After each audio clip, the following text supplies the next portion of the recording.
The dollar collapse will be the single largest event in human history. This will be the first event that will touch every single living person in the world. All human activity is controlled by money. Our wealth, our work, our food, our government, even our relationships are affected by money.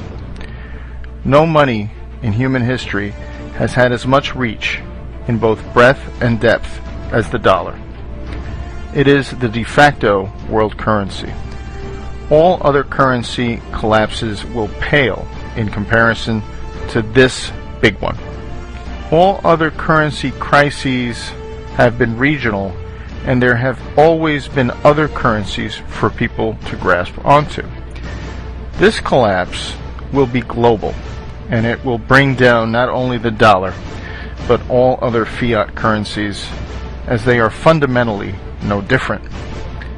The collapse of currencies will lead to the collapse of all paper assets. The repercussions to this will have incredible results worldwide. The dollar is the world's reserve currency. It supports the global economy in setting foreign trade, most importantly, the petrodollar trade. This fuels our corporate vampires that acquires and harvests the wealth of the world.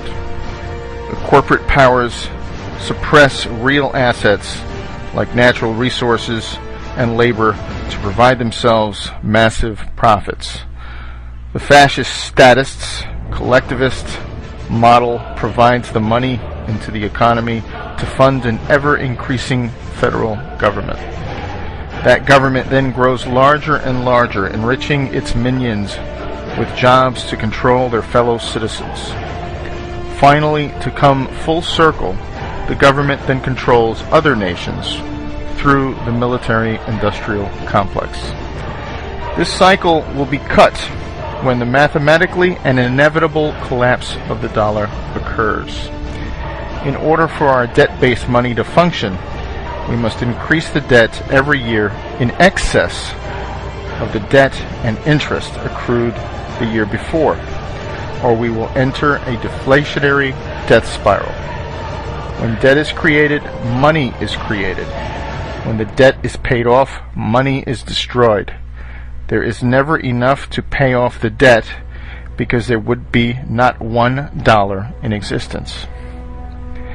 We are at a point where we either default on the debt, willingly or unwillingly, or create more money or debt to keep the cycle moving. The problem is, if you understand anything about compounding interest, we are reaching the hockey stick moment, where the more debt that is incurred, the less effective it is, and this leads us to hyperinflation. There are only two actors needed for this hyperinflation: the lender of last resort, or the Fed, and the spender of last resort, the government. These two can and will blow up the system. I believe they will wait until the next crisis and the whiff of deflationary depression before they fire up the printing presses. That crisis is coming very soon, at the end of the summer or fall. The money and emergency measures are worn out. The fact that none of the underlying problems that caused the 2008 crisis have been resolved. The only thing that has happened is that instead of corporate problems, we now have national problems. In this movie, Greece will play a role of Lehman Brothers, and the United States will play the role of AIG. The problem is there is nowhere to kick the can down the road, and there is no world government to absorb the debt yet. So this leads me to the top 5 places not to be when the dollar collapses.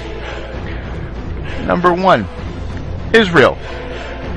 This Anglo-American beachhead into the Middle East was first conceived by the most powerful family in the world, the Rothschilds, in 1917. The Balfour Declaration said that there will be a Zionist Israel years before World War II, and the eventual establishment of Israel.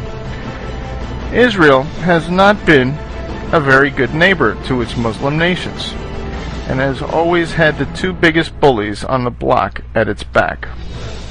When the dollar collapses, the United States will have much too much on its plate, both domestically and internationally, to worry about such a non-strategic piece of land. This will leave Israel very weak at a time when tensions will be high. This very thin strip of desert land will not be able to withstand the economic reality of importing its food and fuel, or the political reality of being surrounded by Muslims. Number 2. Southern California. The land of fruits and nuts turns into battlefield Los Angeles. 20 million people packed into an area that has no water, and thus food is not good, to say the least. Throw on top of the huge wealth disparities and the proximity to a narco state, and this does not bode well. We have seen riots from Rodney King. What will happen when the dollar is destroyed and food and fuel stop coming into this area? People will get desperate and do crazy things, especially when a huge proportion of its citizens are on antidepressants. If food and fuel cannot get in, what about Prozac?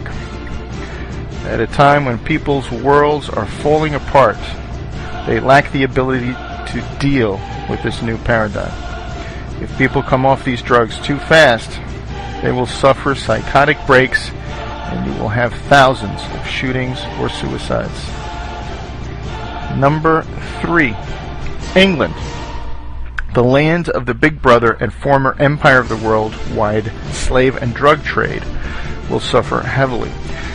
The stiff upper lip that the British elite ingrained into the sheeple will not work anymore as the British population explodes. The human character will sacrifice and unite for a foreign enemy, but not if the enemy has always been the elite.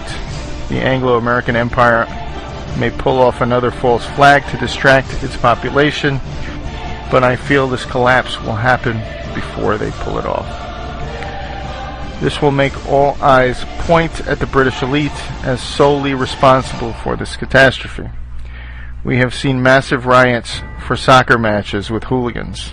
What will happen when this island with very little food and fuel gets cut off? Number 4. New York City. Another large urban area living too high on the dollar hog. There is little doubt that all of the wealth in New York City, New Jersey, and Connecticut is derived off of Wall Street wealth. The savings and investments of the whole nation and much of the world flows through this financial capital. As the world wakes up to the massive financial fraud, this will lead to the destruction of capital like we have never seen before.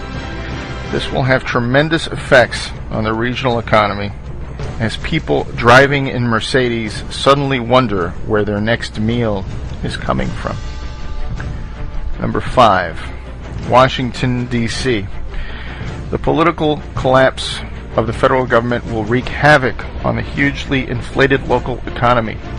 As more and more states find it necessary to assert their natural control, the federal government will suddenly lose power and importance as the whole world suffers from a global Hurricane Katrina.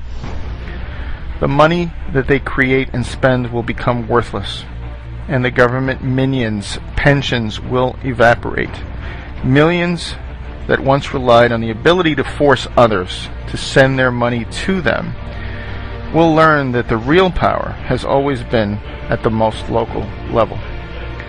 Massive decentralization will be the answer to globalization gone mad. Local families and communities will forego spending money and power out of their community as they will care about their next meal and keeping warm. As Ayn Rand once said, you can ignore reality, but you cannot ignore the consequences of ignoring reality. To sum up, those areas that have lived highest on the hog in the dollar paradigm will most likely be the worst places to live when the dollar collapses. Many of you will see this video with passing interest, but rest assured, this dollar collapse is coming. It is a mathematical inevitability. We will not be as fortunate to muddle through this collapse like we did in 2008, when it was a corporate problem. This time around, it is a national and global problem. The global Ponzi scheme has run out of gas. As the demographics decline, as cheap, abundant oil declines, as hegemonic power declines, this comes at a time when we reach the exponential or collapse phase of our money. The irresistible force paradox says, what happens when an unstoppable force meets an immovable object? We are about to find out when infinite money hits a very finite world.